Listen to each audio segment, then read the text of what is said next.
recap, number one, you want to make sure you have the proper shoes or orthotics. Number two, you want to make sure that you have the proper hip strengthening and mobility. And number three, make sure you warm up prior to performing an activity.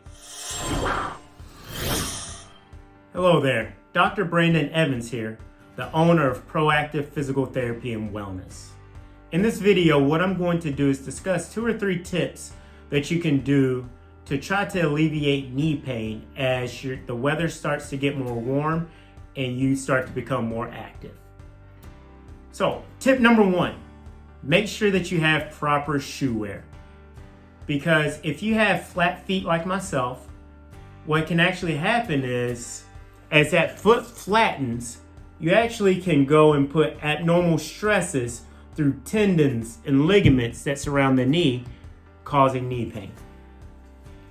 Number 2, make sure that you have adequate hip strength as well as mobility, because your knee is actually just sandwiched between your foot and your hip.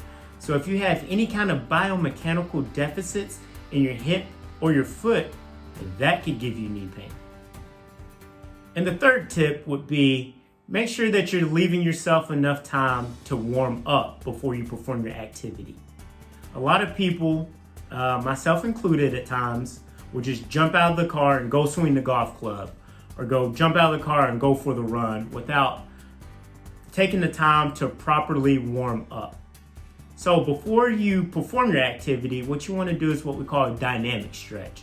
And what a dynamic stretch is you take your muscles and your tendons through the range of motion that is particular to that specific activity that you're going to perform that day.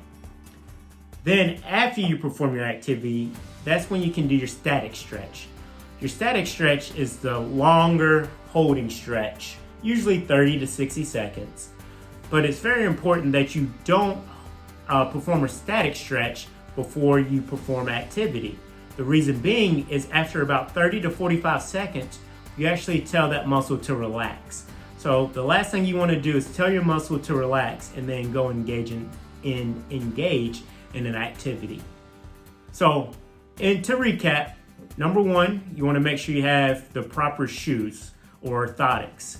Number 2, you want to make sure that you have the proper hip strengthening and mobility. And number 3, make sure you warm up prior to performing an activity. I hope these tips help. Have a great day.